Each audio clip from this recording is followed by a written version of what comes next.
ত্রিপুরার pre board পরীক্ষার প্রশ্নপত্র ফাঁস নিয়ে তদন্ত শুরু করলেন। ত্রিপুরার প্রি বোর্ড পরীক্ষার প্রশ্নপত্র ফাঁস হওয়া নিয়ে এবার সরব হল ত্রিপুরা প্রদেশ যুব কংগ্রেস। আগরতলা ত্রিপুরা কংগ্রেস ভবনে এক সাংবাদিক সম্মেলন করে এই ধরনের ঘটনার তীব্র নিন্দা জানিয়ে সুষ্ঠু তদন্তের মাধ্যমে প্রকৃত দোষীদের খুঁজে বের করে শাস্তির দাবি জানালো ত্রিপুরা প্রদেশ যুব কংগ্রেসের সহসভাপতি মোহাম্মদ শাহজাহান ইসলাম। অবিলম্বে দোষীদের খুঁজে বের করে শাস্তি দেওয়ার পাশাপাশি বাকি পরীক্ষাগুলো বাতিল করে সুষ্ঠু পরীক্ষার ব্যবস্থাও দাবি জানান তিনি। এদিনের সাংবাদিক সম্মেলনে অন্যান্যদের মধ্যে উপস্থিত ছিলেন যুবনেতা নীলকমল সাহা, মহিলা কংগ্রেসের সাধারণ সম্পাদিকা শ্রেয়সী লস্কর সহ অন্যান্যরা। আপনারা নিশ্চয়ই অবগত আছেন, গত 2-3 দিন আগে আমাদের রাজ্যে যে প্রি বোর্ড মাধ্যমিক এবং উচ্চ মাধ্যমিকে পরীক্ষা হওয়ার কথা ছিল, তার আগেই আমাদের রাজ্যে ততদিন দিনের সরকারের শাসনে পরীক্ষার প্রশ্নপত্র ফাঁস হয়ে যায়। আমরা বলি না যে রাজ্যের সরকার বা রাজ্যের যিনি মুখ্যমন্ত্রী বা তিনি রাজ্যের শিক্ষা দপ্তরের দায়িত্বটা পালন করছেন, ওনারাই ধরে নিয়েছেন রাজ্যের প্রশ্নপত্র ফাঁস করার জন্য। আমরা এই কথা বলি না, কিন্তু এদের শাসনে আমরা দেখতে পাচ্ছি এর আগেও বহুবার পরীক্ষার প্রশ্নপত্র ফাঁস হয়েছে। তাহলে যিনি রাজ্যের মুখ্যমন্ত্রী তিনি রাজ্যের শিক্ষা দপ্তরের দায়িত্ব পালন করছেন। আমরা কিন্তু রাজ্যের বর্তমান যিনি শিক্ষা দপ্তরের দায়িত্ব পালন করেন, ওনাকে আমরা একটা স্কুল ভিজিট করতে দেখি না, ওনাকে শিক্ষা বিষয়ে কথা বলতে দেখি না।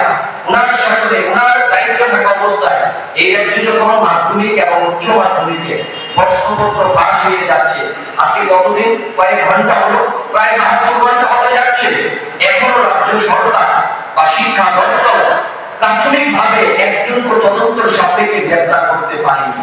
আমরা বলছি যুব কংগ্রেসের পক্ষ থেকে, এই যে প্রশ্নপত্র ফাঁস হলো তার পেছনে কারা দায়ী, তাদের মধ্যে মনে হচ্ছে তারা এখনো বলছে তারা রাজ্যের ছাত্র ছাত্রীদের ভবিষ্যৎ নিয়ে ছিনিমিনি খেলছে। এগুলোকে তদন্ত করে খুঁজে বের করতে হবে রাজ্য সরকারকে। কারণ যিনি রাজ্য সরকারের শিক্ষামন্ত্রীর দায়িত্ব পালন করছেন তিনি ব্যস্ত আছেন খেলা আর মেলা নিয়ে, তিনি ব্যস্ত আছেন শুধু কোথায় টিকা কাটানো যায় এগুলো নিয়ে ব্যস্ত আছেন। আমরা দাবি করি এর সুষ্ঠু তদন্ত করতে হবে। কারণ আজকে যখন এই জায়গাতে দাঁড়িয়ে প্রশ্নপত্র ফাঁস হয়ে যাচ্ছে বা এখনো খবরে বেরিয়ে আসে, আমরা কিন্তু এখনো জানি না কারা এগুলো করছে। তার থেকে বোঝা যাচ্ছে যে আমাদের রাজ্যে যতগুলো কোম্পানির এক্সাম হচ্ছে তারও প্রশ্নপত্র ফাঁস হচ্ছে, এগুলো বেরিয়ে আসছে না, তাই আমরা জানতে পারছি না। আমরা দাবি করবো এর পেছনে তারা দায়ী, তাদেরকে খুঁজে বের করতে হবে।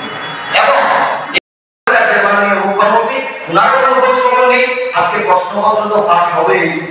রাজ্যের কলেজগুলোর নবীকরণ অনুষ্ঠানে যিনি মঞ্চে আসন গ্রহণ করেন, যিনি রাজ্যের ছাত্র ছাত্রীদের কাছে শিক্ষার বিষয় নিয়ে জ্ঞান দেন, উনি যখন নির্বাচনে প্রতিদ্বন্দ্বিতা করেন সেখানে তিনি বলেন ওনার শিক্ষাগত যোগ্যতা মাত্র 8ম শ্রেণী। এটা দুর্ভাগ্যের বিষয় ত্রিপুরা রাজ্যের ছাত্র ছাত্রীদের যার শিক্ষাগত যোগ্যতা 8ম শ্রেণী, যিনি রাজ্য সরকারের কোন প্রতিনিধি নন, যার কোয়ালিটি এডুকেশনের সঙ্গে জড়িত নয়, তিনি শিক্ষাবিদ নন, আর তিনি আমাদের রাজ্যের কলেজের নবীকরণের অনুষ্ঠানে মঞ্চে থাকবেন। ভাবতে পারেন রাজ্যের শিক্ষা ব্যবস্থা কোথায় নিয়ে দাঁড় করিয়েছে। এই রাজ্যের শিক্ষা বিরোধী, ছাত্র ছাত্র বিরোধী একটা দখলহীনের সরকার বিজেপি। এর আগেও আমরা বিদ্যার্থী প্রকল্পকে নিয়ে শিক্ষার বিভিন্ন বিষয় নিয়ে আমরা যখন শিক্ষা দপ্তরে গিয়ে আমরা আন্দোলন করতাম, ডেপুটেশন দিতাম, দাবি রাখতাম, মনে হয় আমরা যাদের কাছে কথাগুলো বলছি এগুলো ইট পাটকেলের কাছে বলছি, দেওয়ালের কাছে বলছি, তাদের কানে গেল তারা শুনতে পায় না। তাই আজকে এই সাংবাদিক সম্মেলনে আমরা দাবি রাখি এই সরকার যাতে রাজ্যের ছাত্র ছাত্রীদের ভবিষ্যৎ নিয়ে যাতে ছিনিমিনি না খেলেন, রাজ্যের ছাত্র ছাত্রীদের ভবিষ্যৎ যাতে শিক্ষার মধ্য দিয়ে যাতে